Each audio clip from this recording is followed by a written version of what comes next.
오늘 함께 보실 말씀은 요한복음입니다. 저희가 창세기가 이제 끝나고 요한복음을 지금 하고 있는데요. 요한복음 1장 오늘은 35절부터 51절까지를 보겠습니다. 요한복음 신약성경 143쪽에 있습니다. 요한복음 1장 35절입니다. 또 이튿날 요한이 자기 제자 중 두 사람과 함께 섰다가 예수께서 거니심을 보고 말하되 보라 하나님의 어린 양이로다.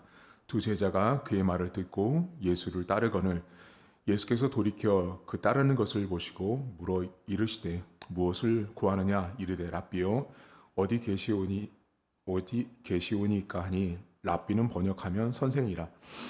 예수께서 이르시되 와서 보라. 그러므로 그들이 가서 계신 데를 보고 그날 함께 거하니 때가 10시쯤 되었더라.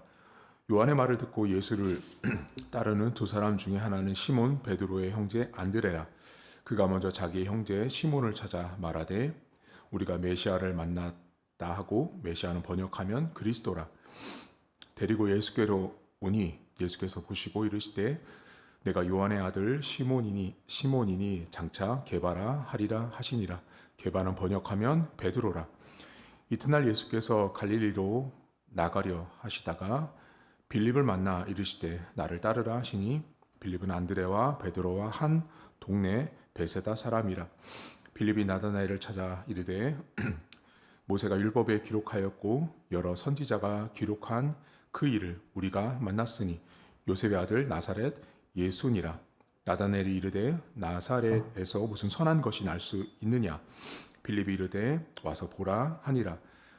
예수께서 나다나엘이 자기에게 오는 것을 보시고 그를 가리켜 이르시되 보라 이는 참으로 이스라엘 사람이라 그 속에 간사한 것이 없도다. 나다나엘이 이르되 어떻게 나를 아시나이까. 예수께서 대답하여 이르시되 빌립이 너를 부르기 전에 내가 무화과 나무 아래에 있을 때 보았노라. 나다나엘이 대답하되 랍비여 당신은 하나님의 아들이시오 당신은 이스라엘의 임금이로 소이다. 예수께서 대답하여 이르시되 내가 너를 무화과 나무 아래에서 보았다 함으로 믿느냐. 이보다 더 큰 일을 보리라. 또 이르시되 진실로 진실로 너에게 이르노니 하늘이 열리고 하나님의 사자들이 인자 위에 오르락 내리락 하는 것을 보리라 하시니라. 아멘. 요한복음 성경은 신약 성경의 창세기 성경이라고 보시면 됩니다. 요한복음 1장 1절은 태초에 하나님의 말씀이 계셨는데 그 말씀이 예수님이라고 말씀을 합니다. 그리고 그 말씀 때문에 모든 만물이 지어졌고 그 예수님 때문에 그러니까 말씀이신 예수님 때문에 사람들에게 생명과 빛이 존재하게 됐다라고 말합니다. 여러분 그래서 여기 본문의 이 말씀 요한복음의 말씀이라는 말은 헬라어로 로고스라는 말이고요. 이 말이 구약 성경 안에서는 여호와께서 말씀하시다 할 때는 히브리어로 이제 구약 성경에 따바르라고 말해요. 그러니까 구약에 말씀하신 하나님은 따바르, 그리고 요한복음에 남아 있는 말씀은 로고스인데 이게 같은 하나님을 지칭하는 거예요. 그래서 여러분 창세기 1장에 보면 하나님께서 말씀으로 이르시되 가라사대 하니까 뭐뭐뭐가 만들어지고 창조가 됐다라는 표현이 나오잖아요. 여러분 오늘 요한복음을 잠깐 보시면 29절을 잠깐 보시겠어요? 29절에 보시면 이튿날이라고 시작합니다. 29절 그리고 35절 보세요. 35절 또 이튿날 이렇게 시작합니다. 그리고 43절 보세요. 거기 또 뭐라고 나오냐면 이튿날 이렇게 나옵니다. 이 성경이 왜 이튿날을 말하고 있냐면요. 요한복음 1장이 태초의 말씀으로 만물이 창조됐다라고 나오고 계속 이튿날을 사용하고 있는 건 이 성경 저자가 무엇을 말하고 싶냐면 창세기 1장에 뭐를 지으니 마지막 날이라, 첫째 날이라, 둘째 날이라 그걸 말하는 것처럼 이 요한복음 성경 자체가 1장부터 하나님의 말씀이 존재했고 그 하나님이 요한복음 안에서 어떤 것들, 이제 본문 안에서는 인생, 영혼을 어떻게 재창조해 가시는지에 대한 이야기를 하고 있기 위해서 계속 이튿날을 언급하고 있는 거예요. 단순히 날짜적인 의미를 넘어서서 이 요한복음 자체가 1장의 말씀으로 창조하셨으니 이튿날. 그래서 이 본문을 잘 보시면 그 이튿날 다음에 계속 등장하는 존재가 인생이에요. 인생. 사람이 계속 존재하고 있는 모습들이 보여집니다. 오늘 본문에 요한의 제자들이 등장합니다. 요한의 제자들과 요한이 있을 때 예수님께서 지나가는 걸 보고 하나님의 어린 양이라고 이야기를 합니다. 그리고 예수님께서 그들에게 질문을 하시거든요. 너희가 무엇을 구하느냐? 그때 이 제자들이 뭐라고 말하죠, 여러분? 본문을 보시면 38절 잠깐 보시겠어요? 이렇게 나옵니다.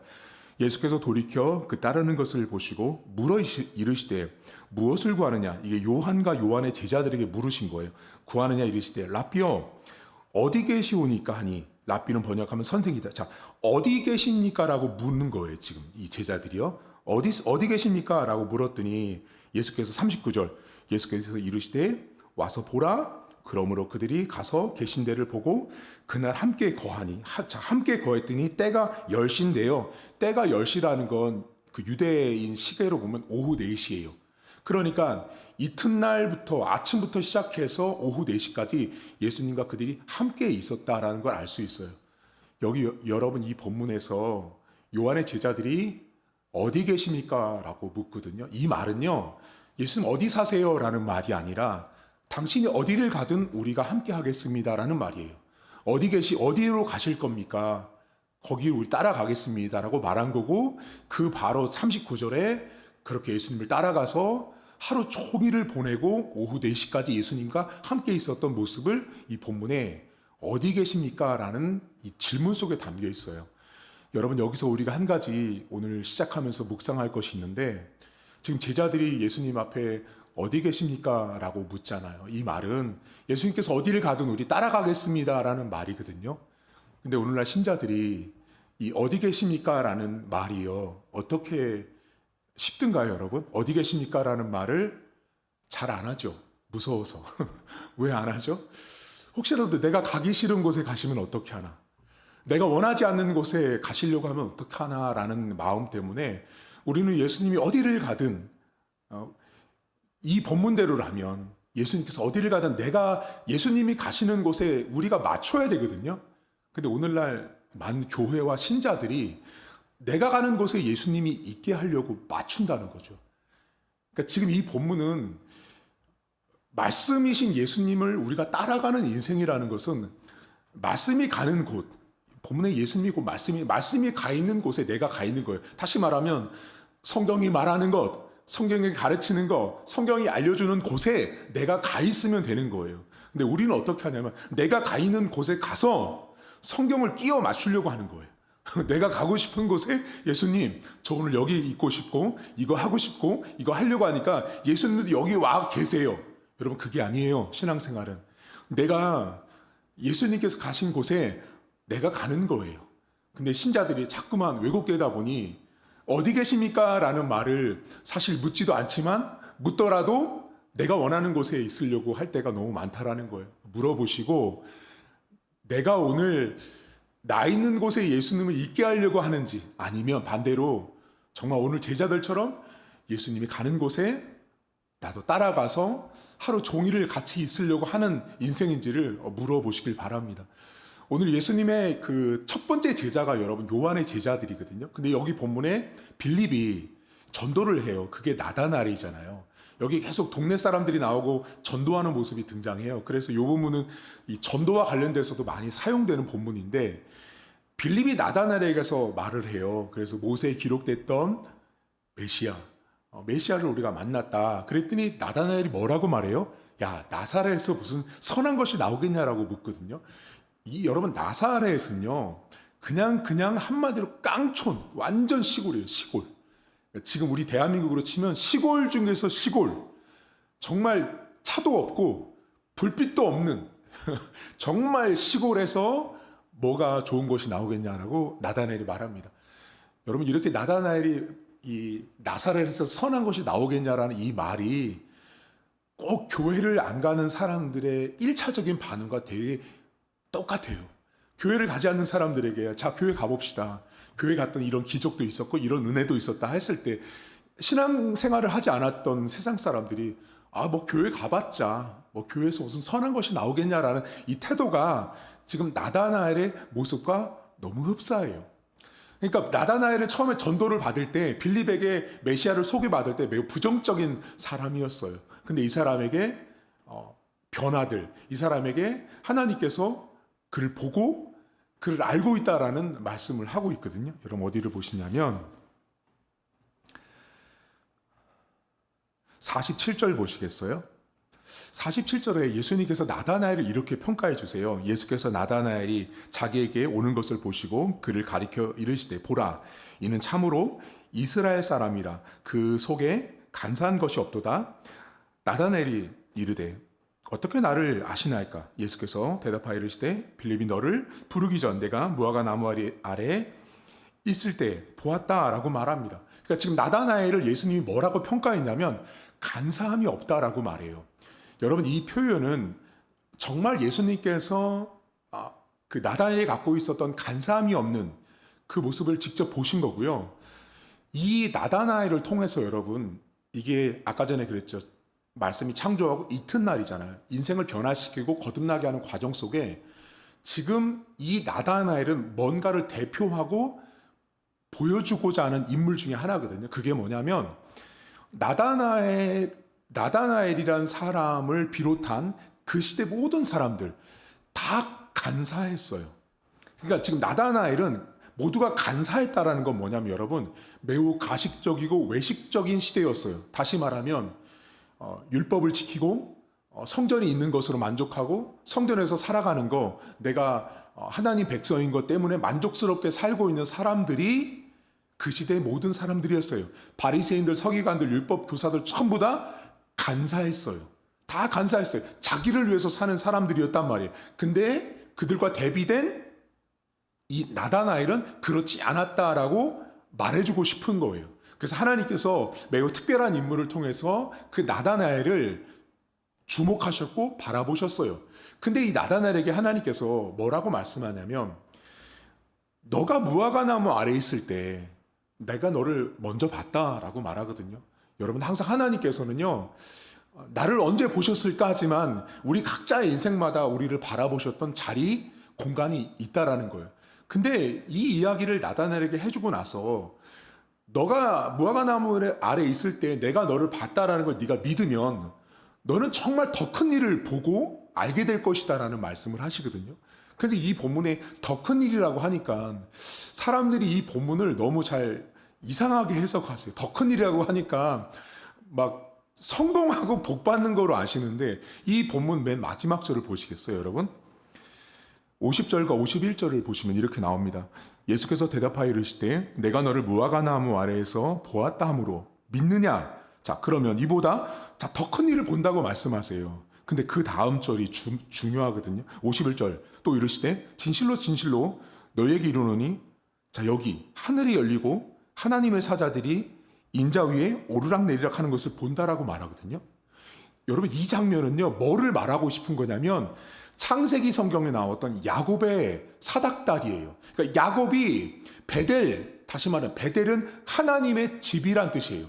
베델에서 그 야곱이 도망자의 신세였을 때 하나님의 환상 가운데 하나님의 천사가 오르락내리락 하는 걸 봤던 그 베델이죠. 베델. 그 베델 사건을 지금 나다나엘에게 말해주는 거예요.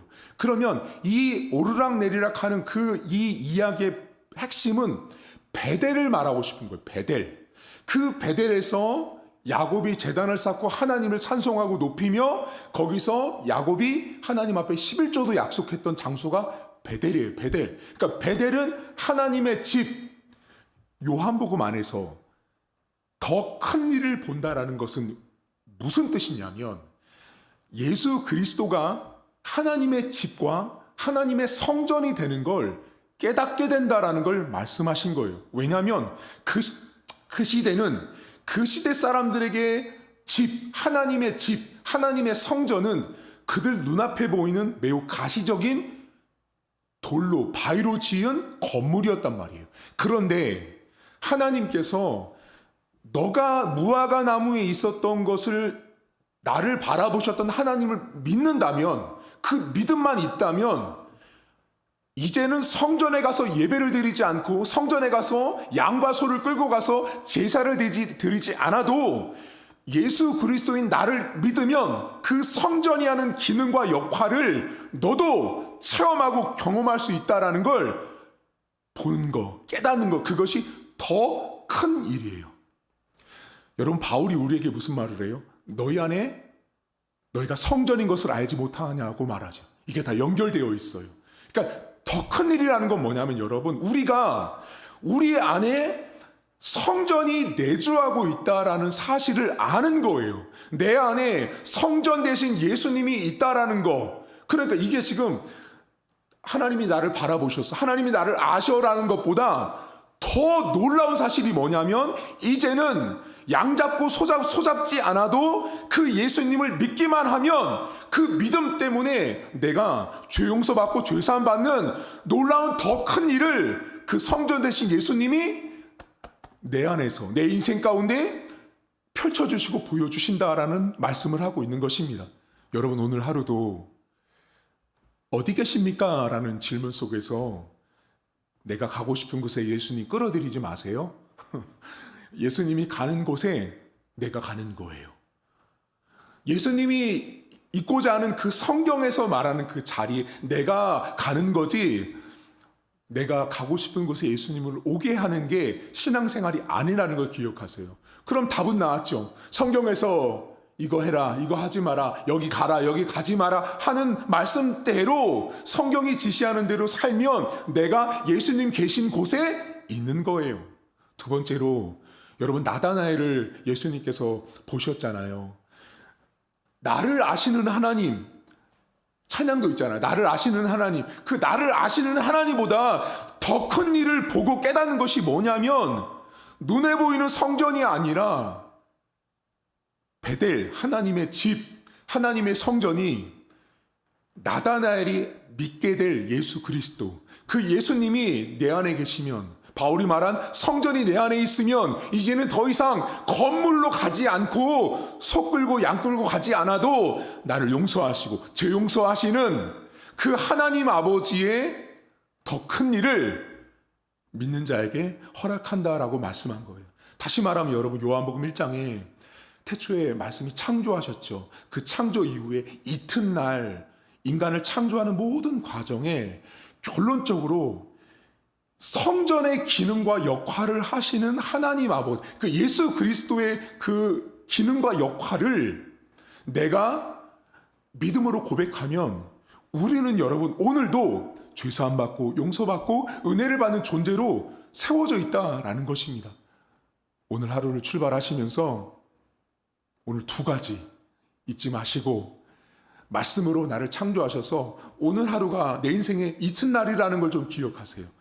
하나님 계속 뭔가를 변화시키고 거듭나게 하시고 내가 나를 하나님이 아셔보다 성전 대신 예수님을 내가 보고 믿고 하는 것이 얼마나 더 위대하고 큰 일이라는 사실을 믿고 하루를 출발할 수 있기를 주님의 이름으로 축복합니다. 하나님 아버지, 오늘 하루도 주님께 우리는 어디 계십니까? 라고 질문하지만 그 하루의 시작과 출발을 하면서 어쩌면 우리는 늘 내가 있는 곳에 주님을 오게 하려고 할 때가 너무나 많습니다. 하나님, 성경이 있는 곳, 성경이 가라는 곳, 성경이 있어야 한다라는 곳에 내가 위치할 수 있도록 은혜를 더해 주옵소서. 하나님, 나다나엘을 뭐가나무 아래서 보신 하나님을 믿는 것보다 더 큰 일을 보고 믿고 경험하는 것은 성전 대신 하나님의 집, 하나님의 제사를 드리는 그 성전의 기능을 하시는 예수님을 내가 믿을 때,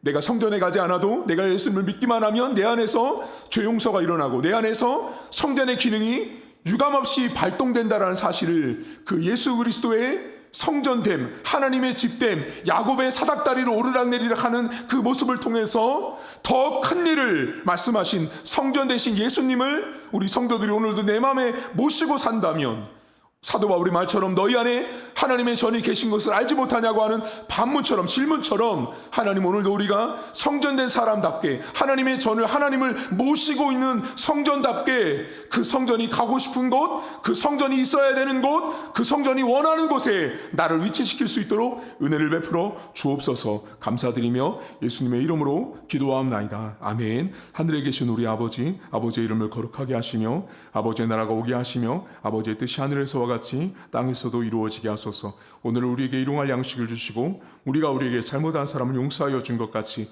우리 죄를 용서하여 주시고 우리를 시험에 받지 않게 하시고 악에서 구하소서. 나라와 권능과 영광이 영원히 아버지의 것입니다. 아멘.